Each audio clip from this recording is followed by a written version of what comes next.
honor, ¿cierto?, al tiempo y para después tener un recreo más prolongado.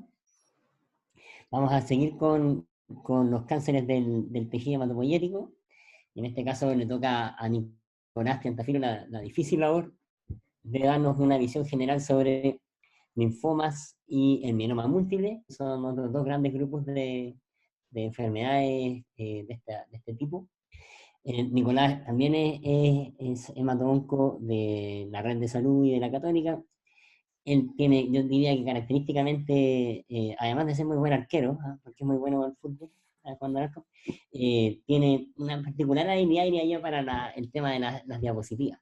Hace muy buenos diagramas. De hecho, este librito que sacamos yo lo tenté tímidamente para que me ayudara con las figuras, pero estaba ocupado haciendo la beca de Emato, así que para la segunda edición seguro que me va a poder ayudar.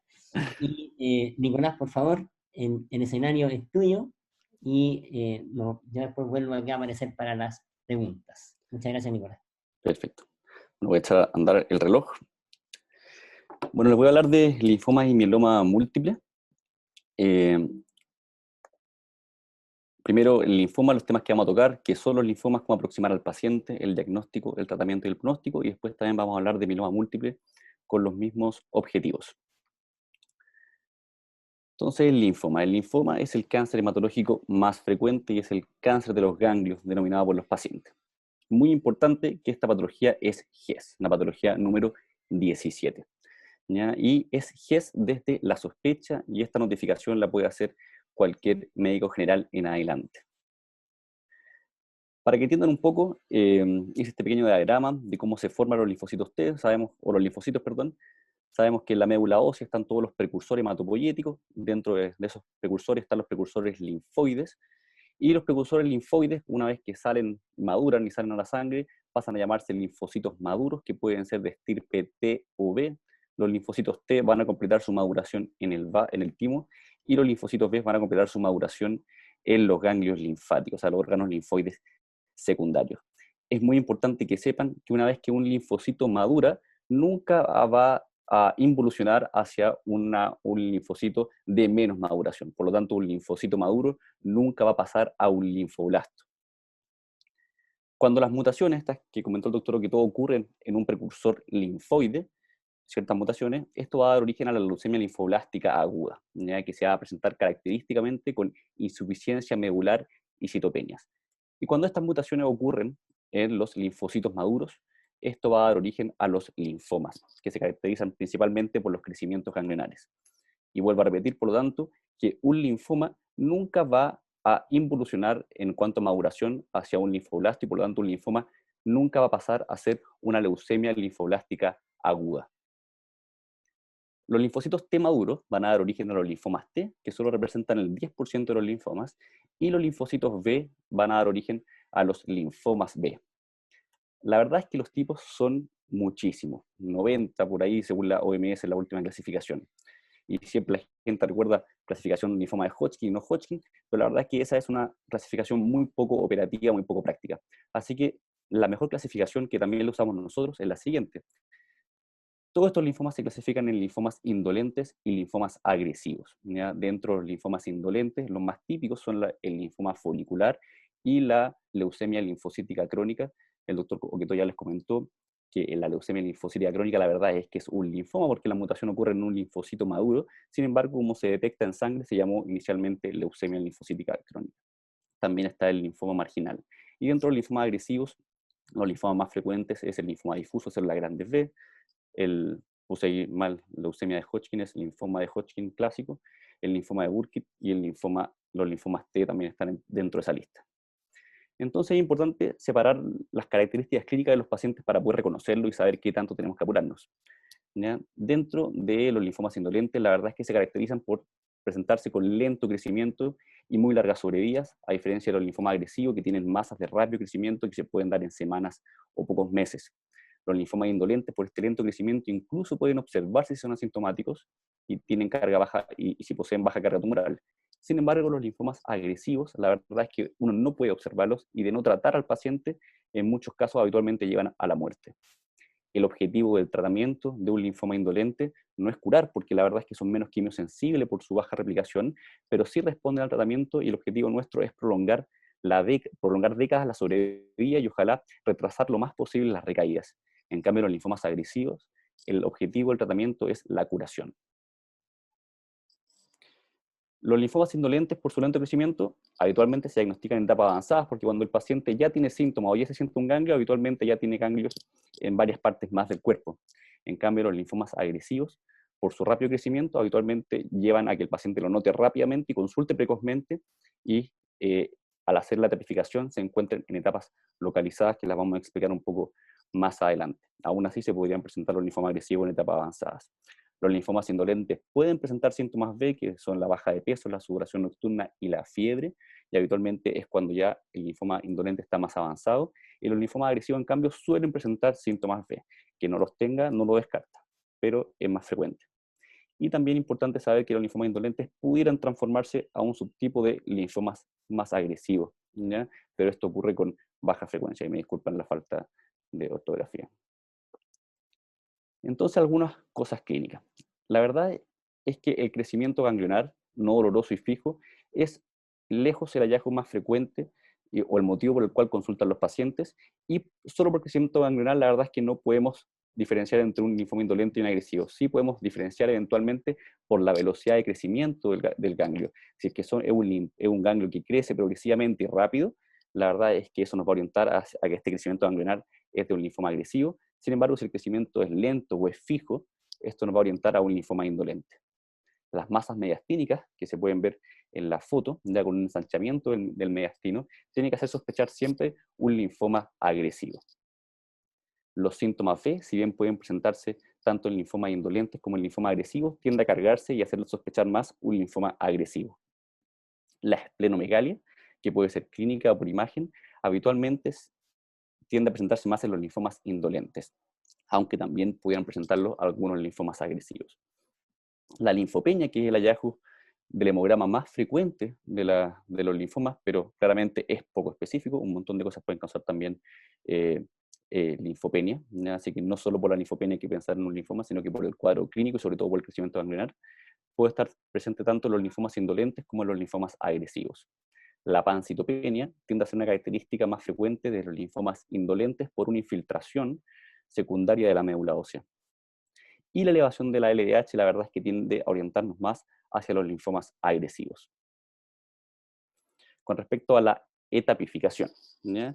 La verdad es que cuando uno tiene un paciente con un crecimiento ganglionar, lo que uno va a hacer es hacer eventualmente un escáner de cuerpo completo, ¿ya? Un TAC-TAP que se llama, para ver si tiene adenopatías también en el tórax, en el abdomen y en la pelvis, que nos hagan finalmente aumentar la sospecha de un linfoma, ¿ya? Y también en las últimas décadas ya está disponible el PET-CT en varios centros, que nosotros el PET-CT lo hacemos ya habitualmente con la confirmación del linfoma. ¿Y para qué sirven las imágenes? Sirven para tipificar. Ya los linfomas se clasifican del 1 al 4, todos ellos. La leucemia linfocitada crónica se clasifica un poco distinta. Eh, entonces se clasifican del 1 al 4. En el caso de la etapa 1, se le llama a cuando existe un compromiso de solo un sitio ganglionar sobre el diafragma, ¿ya? O bajo el diafragma. En la etapa 2, cuando están en dos sitios ganglionares comprometidos sobre el diafragma. Una etapa 3, cuando hay compromiso arriba y abajo del diafragma. Y una etapa 4, cuando hay compromiso de órganos secundarios, como el hígado, por ejemplo, los huesos o la médula ósea, entre otros. El vaso no se considera, por si acaso, un órgano secundario, se considera dentro del tejido linfoide. ¿Ya? Por lo tanto, no es etapa 4 si un linfoma infiltra el vaso.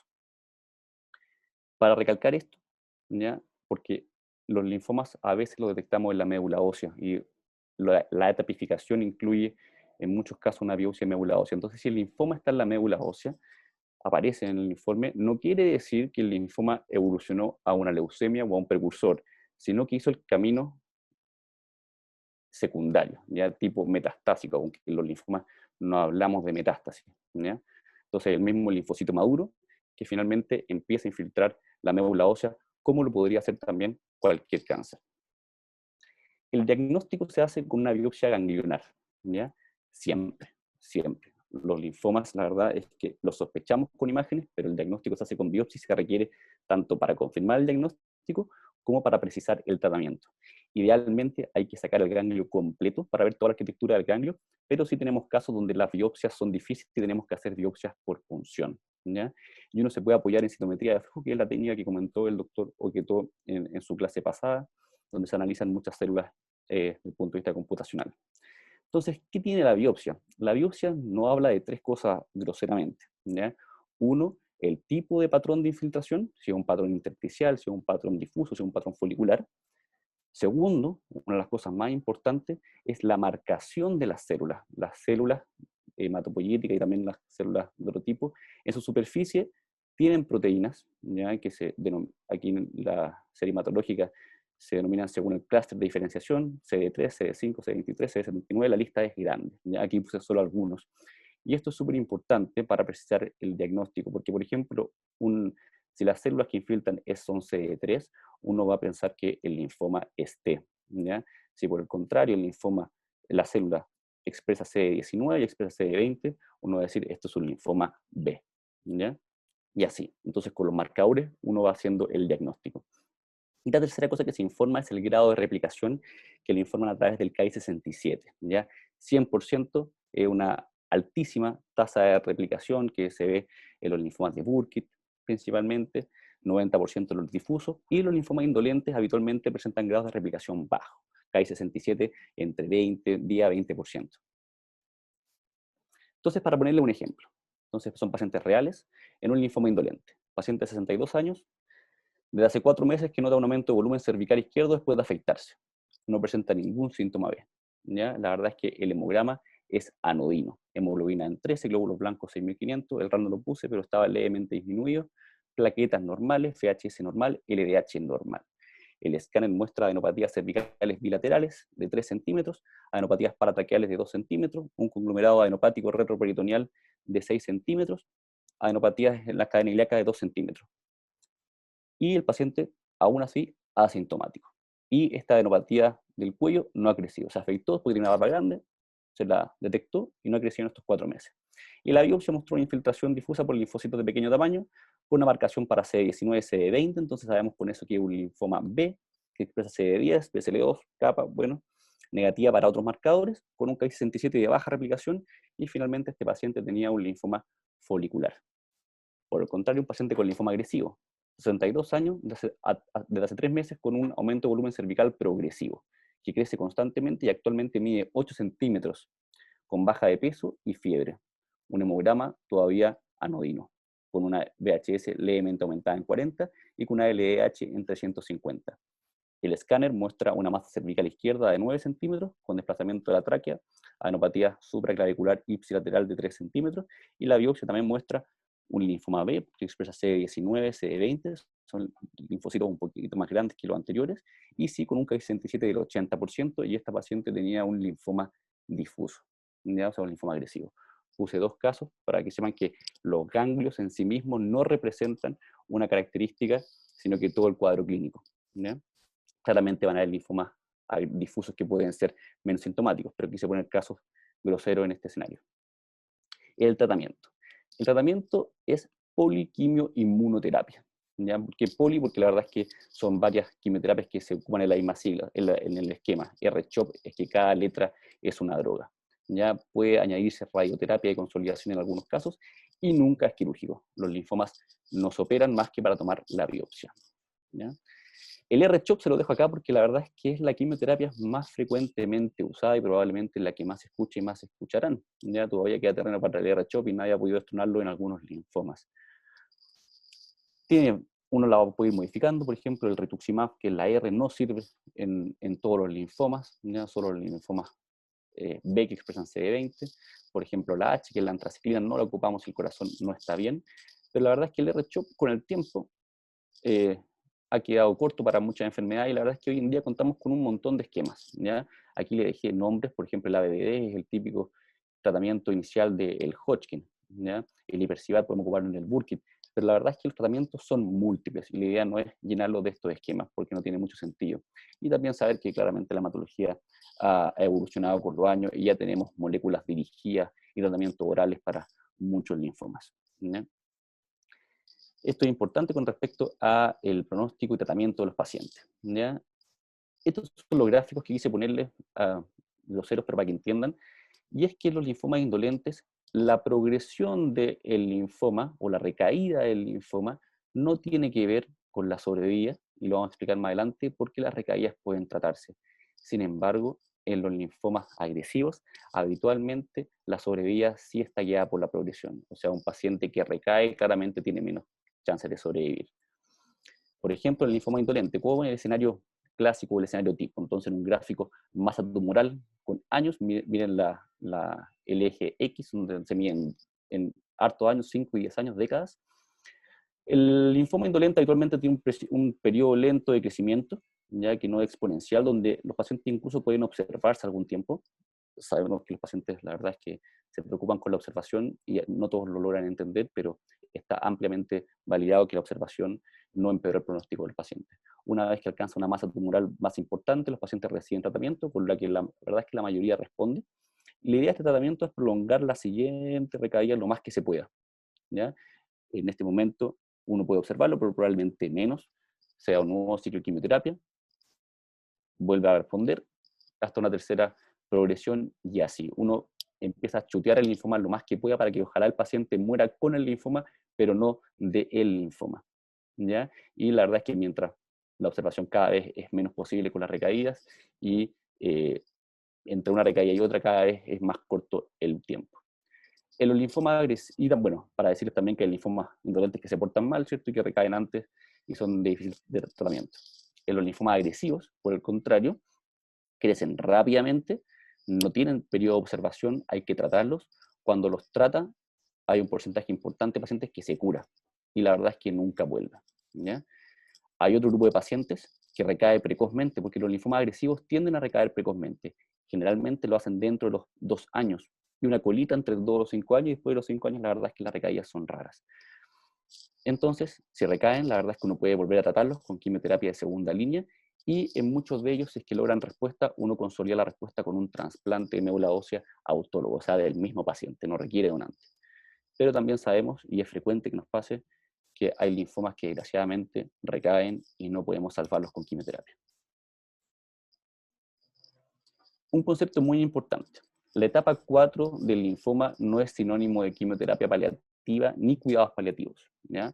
Aún son curables o puede lograr largas remisiones. En este gráfico que vemos al lado de un linfoma agresivo, la verdad es que los de etapa 4 aún pueden curarse. Ya claramente es mejor el pronóstico de un paciente de etapa 1, pero en etapa 4 aún es curable, ya que el score pronóstico incluye varias cosas: la edad del paciente, la etapa, la LDH, los sitios extraembrionarios, si compromete o no la médula ósea, la respuesta y si es recaído refractario. Entonces, un paciente con etapa 4, por favor, nunca lo asocien en linfoma a que es un paciente que va a paliativos, es un paciente que se trata. Hemos tenido pacientes que se tratan de los 70 años, 80 años y andan bien, ¿ya? Entonces eso es muy importante. Y una de las cosas más importantes es la respuesta que logran en la imagen después de la quimioterapia. Entonces, este es un PET, ¿ya?, ante el tratamiento con alta masa ganglionar de un linfoma agresivo, y este es el PET posterior, donde ya no queda ninguna captación. Lo que se ve ahí es el corazón, que capta normalmente, y la vejiga, que es donde se expulsa el contraste. Entonces, uno de los parámetros más importantes de respuesta es que negativice las imágenes, idealmente el PET. Entonces, el linfoma, vimos que son los linfomas, cómo aproximar al paciente, vimos el diagnóstico, el tratamiento y el pronóstico. Ahora vamos a hablar de mieloma múltiple, ¿ya?, de la misma forma, con los mismos objetivos. Entonces, el mieloma múltiple es un cáncer de alta morbilidad, ¿ya? Y lo bueno es que la industria, no sé si es bueno eso, pero la medicina ha evolucionado mucho en ello, y la verdad es que tenemos hoy día muchas drogas disponibles, ¿ya? Y probablemente en los últimos 10 años ha habido un salto espectacular en tratamientos para esta enfermedad, ¿ya? Es el denominado cáncer de los huesos por muchos pacientes. Esta patología también es GES desde el año pasado, ¿ya? El problema de salud número 84, creo que de este año. Sin embargo, aquí el GES corre desde el diagnóstico, ¿ya? Entonces, el mismo gráfico, ya para mostrar el mismo esquema, para mostrarles de dónde viene el mieloma múltiple. El precursor linfoide va a dar origen al linfocito B, el linfocito B va a migrar al ganglio para completar su maduración, y después del ganglio, después de que se expone a un antígeno, y monta una respuesta, va a crear la célula plasmática, ¿ya? Que es la que se ve ahí bien bonita. La célula plasmática tiene una característica, que es que secreta los anticuerpos, ¿ya?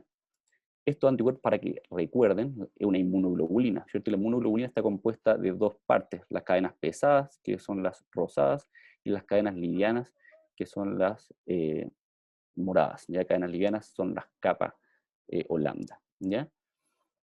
Y la verdad es que cada célula plasmática produce un tipo distinto de cadena pesada. No es que una célula plasmática produzca muchos tipos, sino que está, ya que completó la maduración del linfocito B, va solo a producir una sola cadena pesada. Entonces, en este caso, la primera célula plasmática solo produce IgG, la segunda solo produce IgA, la tercera solo produce IgD, la cuarta solo produce IgE. Entonces, ¿qué pasa? Cuando esta célula plasmática presenta algunas mutaciones en su evolución, empieza a proliferar y por lo tanto se empieza a seleccionar un tipo de célula plasmática, empieza a comerse el espacio de las otras células plasmáticas y por lo tanto se empieza a presentar solo una proteína aberrante, que en este caso es solo la IgG, para poner un ejemplo, pero también existen mielomas múltiples IgA y muy poco frecuentes linfomas IgD e IgE. ¿Ya? Es solo para que entiendan que empieza a predominar una célula plasmática y por lo tanto empieza a predominar solo un tipo de anticuerpo. Estos anticuerpos los vamos a dejar guardados ahí en la esquina porque los vamos a tocar después, es importante que se acuerden de eso.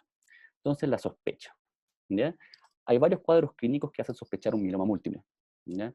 El más típico, probablemente la viñeta más grosera, es de la anemia con VHS elevada.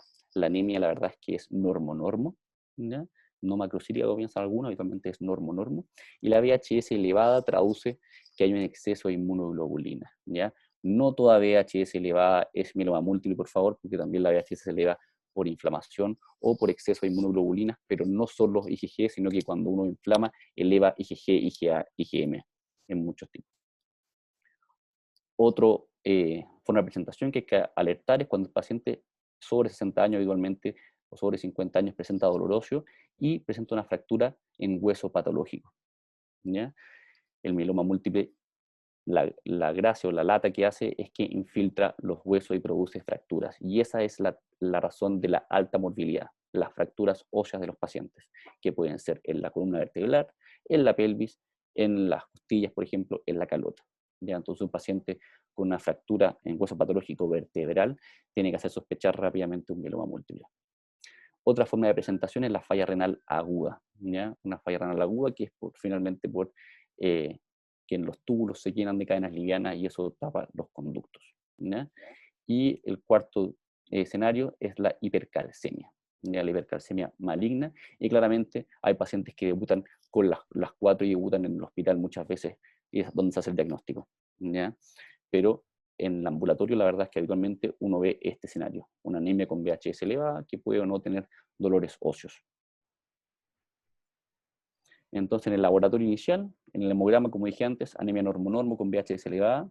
En el perfil bioquímico, ¿qué nos tiene que hacer sospechar un mieloma múltiple? Que haya un gap albúmino-proteico. Eso quiere decir que las proteínas se distancian de la albúmina, porque esa diferencia entre albúmina y proteínas son cadenas, son gamma globulinas, ¿ya? Entonces, esta diferencia entre albúmina y las proteínas está dada en el caso de mieloma múltiple, por ejemplo, por IgG, ¿ya? Y esto solo se da en los mielomas múltiples de cadenas pesadas. También existe un porcentaje bajo de pacientes, como un 20%, que son exclusivamente de cadenas livianas, o sea, solo capa o solo lambda, y esos pacientes no van a tener GABA albúmino proteico, pero el resto lo va a tener. Entonces, mientras más separada esté la albúmina de las proteínas, uno tiene que sospechar que hay más cantidad de paraproteína o de inmunoglobulina dando vuelta, ¿ya? Y también uno podría encontrar hipercalcemia en los pacientes. En cuanto a la creatinina y la orina completa, uno podría encontrar la creatinina elevada, habitualmente esos pacientes debutan a veces en el hospital, y la orina completa puede mostrar el díptico de proteínas positivo, pero característicamente la albuminuria va a ser negativa, porque lo que está botando, esas proteínas que son finalmente cadenas livianas, o sea, son inmunoglobulinas. El estudio dirigido, y esta pídala, la verdad es que ustedes deberían pedirla cada vez que tienen la sospecha junto a una VHS elevada, el electroforesis de proteínas en sangre. La electroforesis de proteínas en sangre es un examen que es bastante sencillo y está disponible ya en casi todos los lugares. Y muestra los patrones, aquí está la albúmina, y los mielomas múltiples habitualmente tienden a hacer pic en beta 2 ligero o frecuentemente en gamma. Y se genera este dibujo, ¿ya? Justo un pic en gamma, ¿ya? Y en algunos centros también marcan con negro cuando el pic es monoclonal. Entonces, ¿por qué dejé guardada arriba en la esquina la inmunoglobulina G? En este caso, porque este pic, en la electroforesis, lo que habla es de que está detectando este exceso monoclonal de anticuerpos, ¿ya? El siguiente paso es hacer la inmunofijación en orina de 24 horas, ¿ya? ¿Y para qué hacemos la inmunofijación de 24 horas?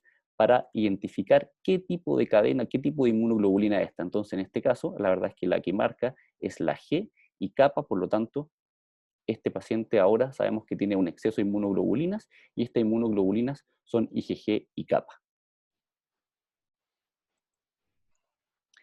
El estudio confirmatorio de un mieloma múltiple se hace con mielograma, ¿ya? El mielograma que se hace en la espina ilíaca habitualmente, también se podría hacer en el esternón, ¿ya? Es un examen que asusta más de lo que es un examen que es muy seguro.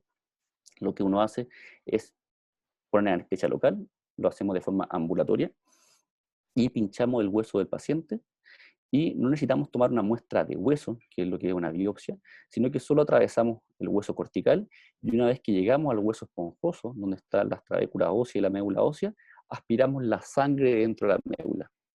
Esa sangre la extendemos en una especie de frotis, en un citológico, y tenemos esto. Entonces, en estas fotos vemos lo que nosotros vemos en el microscopio de los pacientes, que en este caso, por ejemplo, hay un exceso de células plasmáticas que se reconocen fácilmente, aquí en azul, son unas células bonitas para nosotros, claramente no bonitas para el paciente, ¿ya? Pero que son de rápido diagnóstico. Entonces ahí vemos que el paciente ya tiene una infiltración, la verdad es que grosera, de células plasmáticas. Aquí en un basiliforme, por ejemplo, esto es tejido malo, aquí el glóbulo rojo, ¿no? ¿Ya? Entonces con esto nosotros decimos que el paciente tiene un exceso de células plasmáticas en la médula ósea, ¿ya? El siguiente estudio diagnóstico, más que confirmatorio de tapificación, es la imagen, ¿ya? Ya se está dejando de lado la llamada serie ósea, que se hacía con radiografía, que era un set que incluía imágenes de cráneo, de parrilla costal, de huesos largos y de la columna vertebral, y ahora la verdad es que pasamos a un escáner de cuerpo completo, o idealmente una resonancia o un PET, pero la verdad es que el TAC-TAP es una buena herramienta. Y en este caso, por ejemplo, vemos en el escáner, en la ventana ósea, donde en la calota se ven lesiones líticas, el hueso apolillado que se le llama, y también en las vértebras vemos que existen lesiones líticas en algunos cuerpos vertebrales, ¿ya? Que eso también hace sospechar y aumenta la probabilidad notoriamente de un mieloma múltiple. El diagnóstico de un mieloma múltiple se hace con criterios, ¿ya?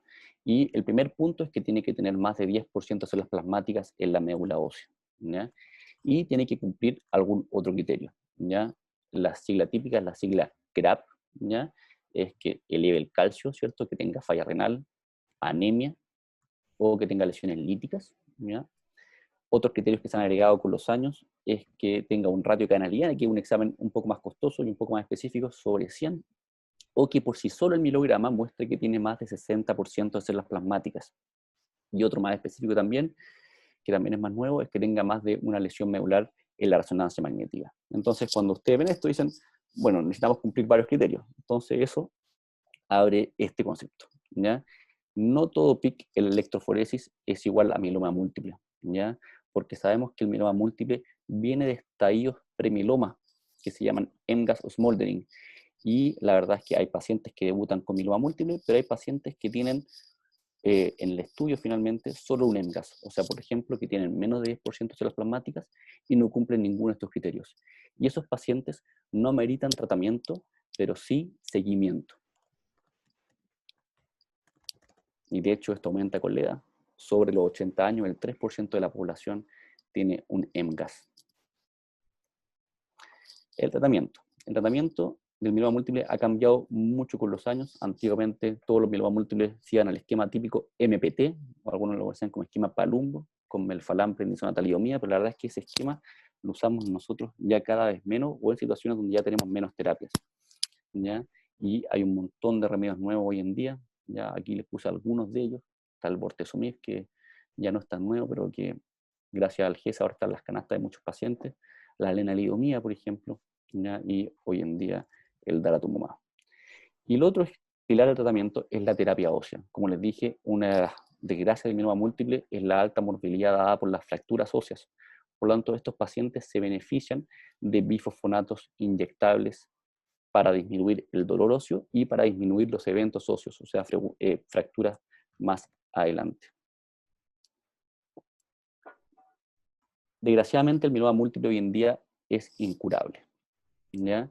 Y por lo tanto, el objetivo del tratamiento es prolongar la sobrevida, idealmente en décadas, y prevenir la morbilidad asociada al mieloma múltiple, que son las fracturas, falla renal, anemia. ¿Y qué es lo que uno va midiendo el tratamiento en cada ciclo?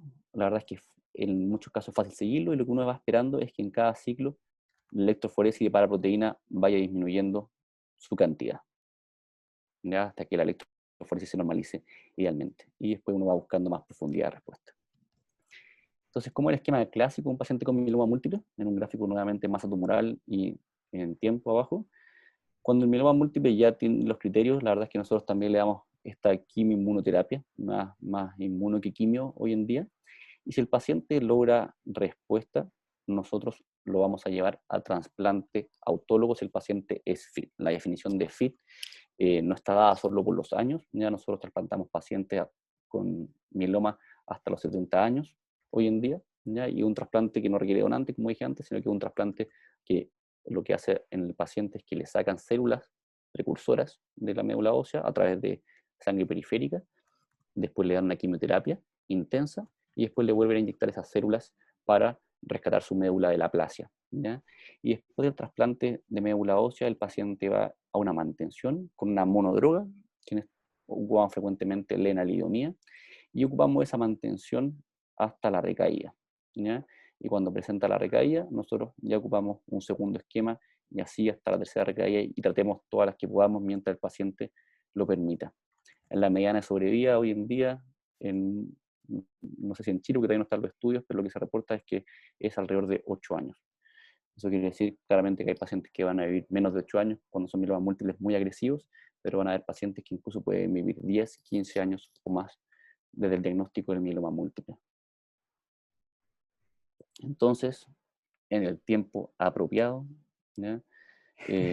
Logramos tocar todos los temas, el linfoma, que son cómo aproximar al paciente, el diagnóstico, el tratamiento y el pronóstico, y el mieloma múltiple lo mismo, que el mieloma múltiple, cómo aproximar al paciente, el diagnóstico, el tratamiento y el pronóstico. Así que ahora creo que es importante que abramos las preguntas, que ya veo varias.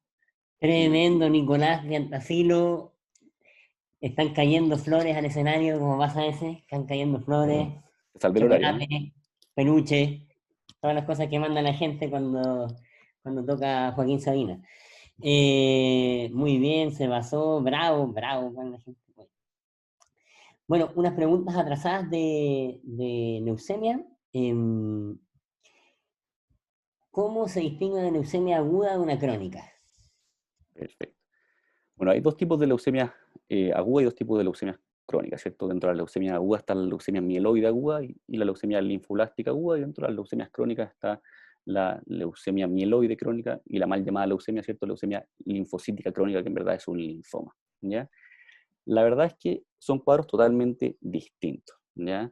Y lo que predomina en las leucemias crónicas es la leucocitosis. En el caso de la leucemia mieloide aguda, el paciente va a tener un exceso de leucocitos que van a ser todos neutrófilos, y también se va a ver desviación izquierda muchas veces en el hemograma.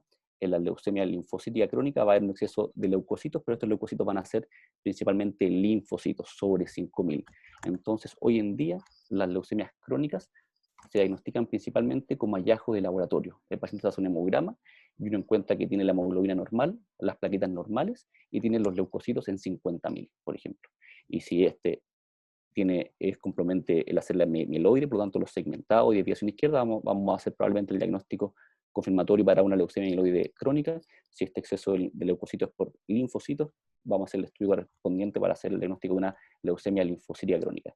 En cambio, la leucemia las leucemias agudas, lo característico, que lo recalcó el doctor Oquetó, es la insuficiencia medular.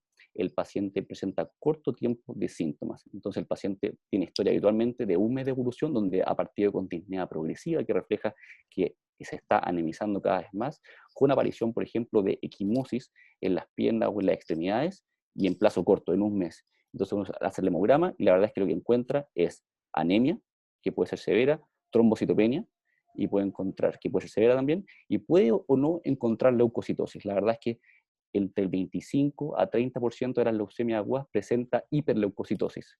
La mayoría de los pacientes va a tener o leucocitos normales o incluso leucocitos bajos. Oye, una pregunta, otra que salió, ¿cuál es la diferencia entre un mielograma y una biopsia de médula? Perfecto. A ver, el mielograma es un examen, es un citológico, es un frotis, es un extendido. Lo que nosotros vemos es el recuento de células, ¿ya? Y la biopsia lo que busca es el análisis del tejido de la médula ósea, o sea, la arquitectura y cómo es la relación de las células con la celularidad ósea. Y esa es la diferencia como técnica. Desde el punto de vista práctico, claramente la biopsia puede ser más dolorosa. Nosotros la hacemos en la mayoría de los casos bajo sedación anestésica, porque lo que hacemos es tomar una muestra de hueso, ¿ya? Entonces lo hacemos en la espina ilíaca, el paciente dormido, que puede ser con midazolam, propofol, según lo que tengan, y lo que hacemos es tomar un trozo de hueso con un troca que es distinto al del milograma, que es un poquito más ancho, y tomamos un cilindro alrededor de entre más o menos 3 centímetros o 2 centímetros de hueso que tiene médula ósea hematopoyética ahí, y en el milograma la verdad es que no necesitamos hacer un trozo es perforar solo el hueso, el hueso compacto y el hueso esponjoso la sangre en un frotis, ¿ya? El, el mielograma es lo que se requiere para el diagnóstico de leucemias y mielomas, y para el diagnóstico del linfoma necesita una biopsia.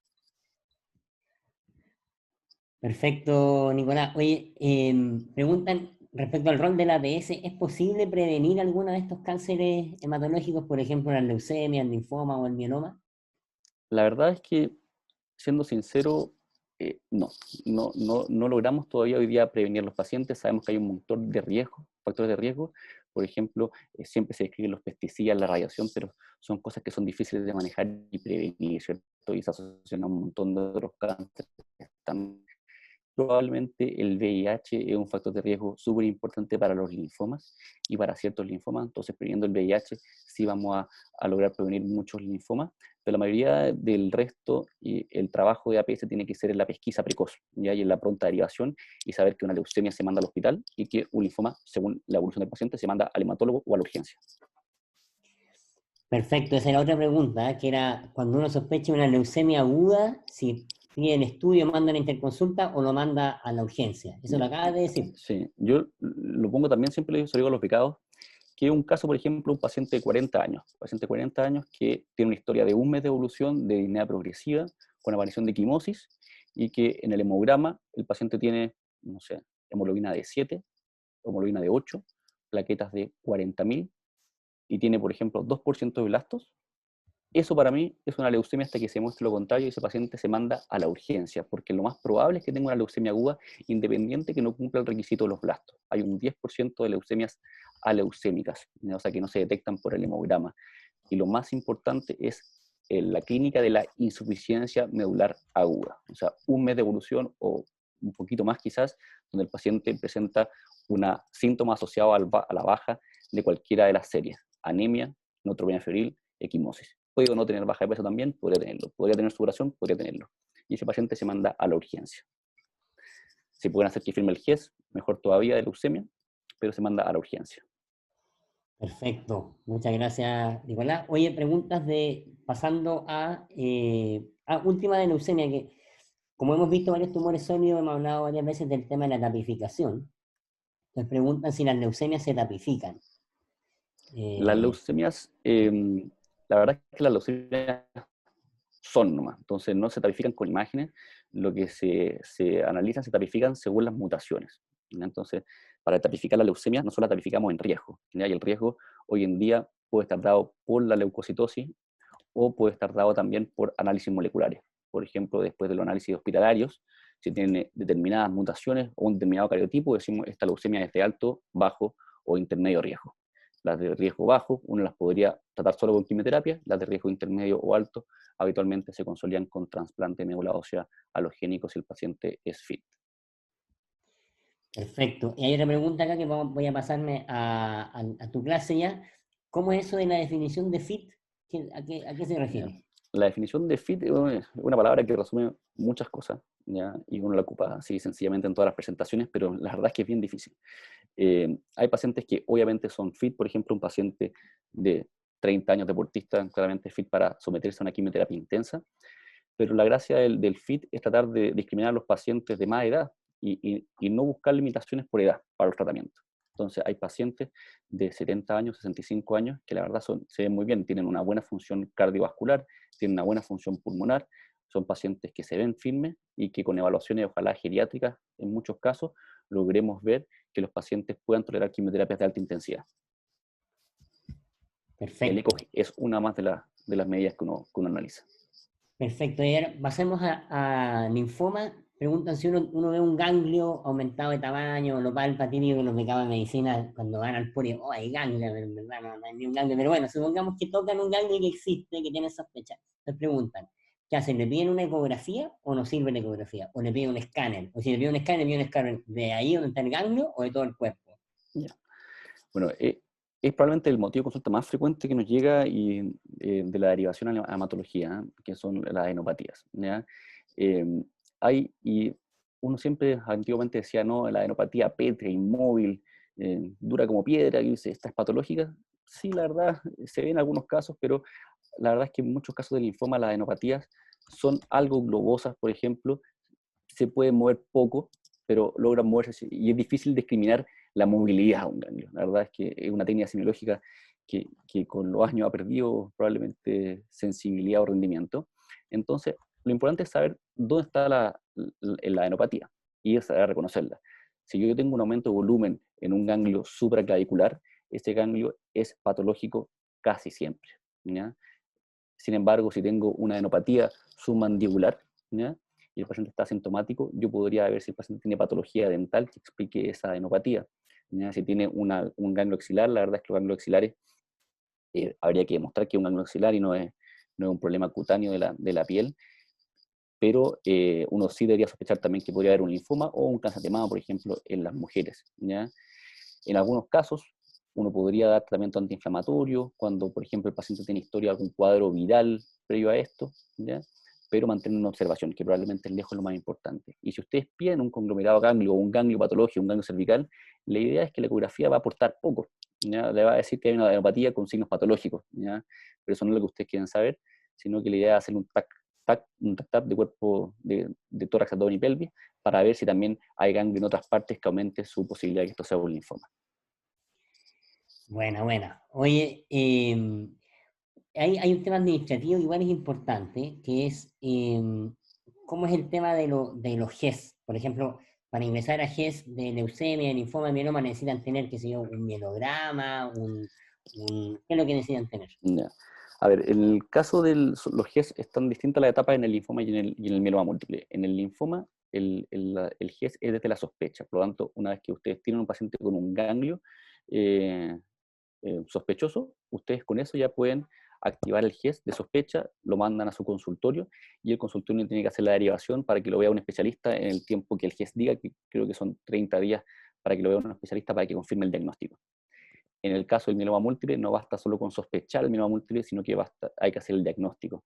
Entonces, para que entre a correr el GES, probablemente tienen que derivarlo a un hematólogo para que el hematólogo haga el mielograma, ¿ya? O la imagen sugerente, y el GES, que son los beneficios económicos finalmente, parten desde el diagnóstico. O sea, incluye el GES la imagen, el escáner o la resonancia según el caso, y incluye los tratamientos que están en el GES, pero no incluye la batería diagnóstica. Perfecto. Hablando de esto de que cuando el paciente va a entrar a tratamiento, una pregunta muy buena que es, ¿qué rol puede tener una evaluación odontológica en los pacientes con cánceres hematológicos?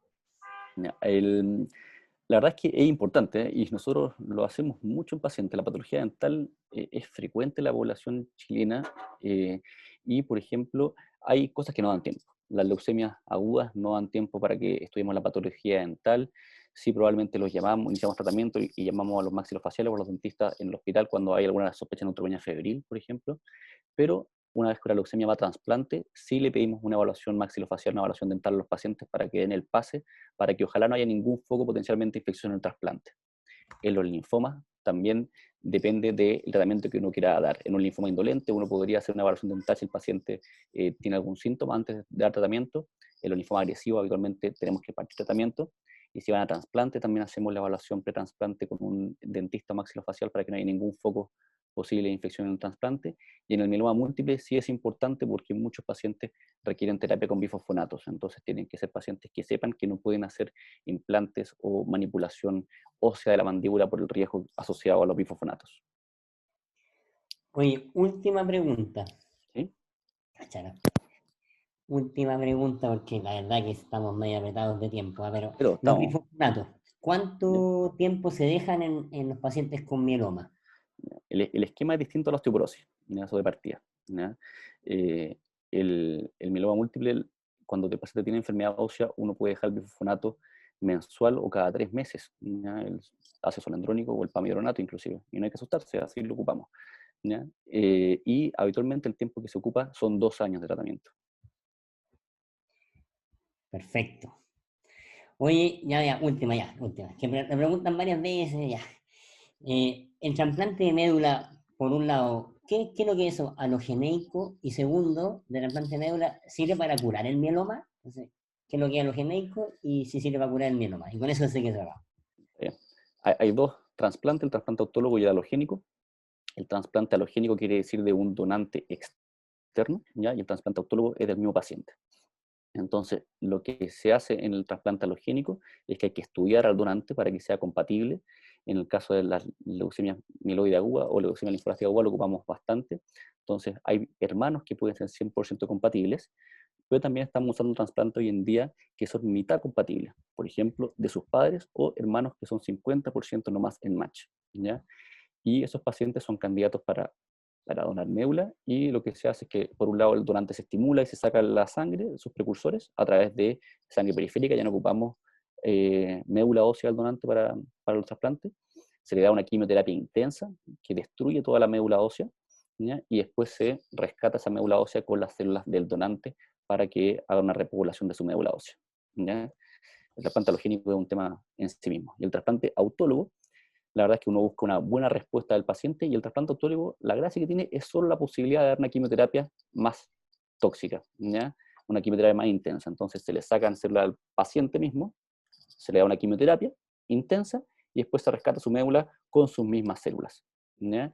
En el mieloma múltiple, el trasplante alogénico, la verdad es que es medio experimental todavía, es bien debatido su uso porque tiene alta tasa de mortalidad.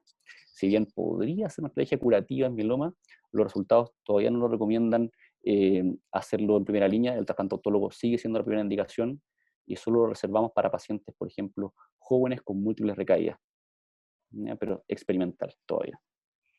Muchas gracias, Nicolás. Oye, muy buena la clase. Bacán, bacán, bacán. Es tremenda la figura. Las figuras causaron impacto en la población asistente al curso. Impacto. Qué bueno, me Oye, alegro.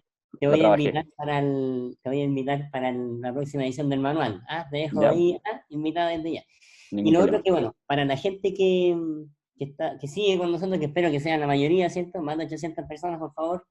eh, Tenemos recreo, ¿ah? Recreo, por favor. Recreo, de verdad. 15 minutos.